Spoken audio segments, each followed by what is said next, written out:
There are three basic parts of an atom. The protons and neutrons are in the nucleus, the center of the atom, and the electrons are outside the nucleus.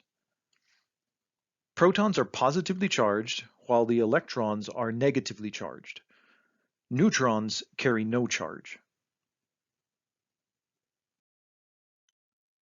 Also, the proton's positive charge is equal in magnitude to the electron's negative charge. That means that for two protons and two electrons, like in this example, the net charge is 0. If this atom were to lose an electron, then the net charge would be +1. This is called an ion, or a charged particle. Ions are explained in another video.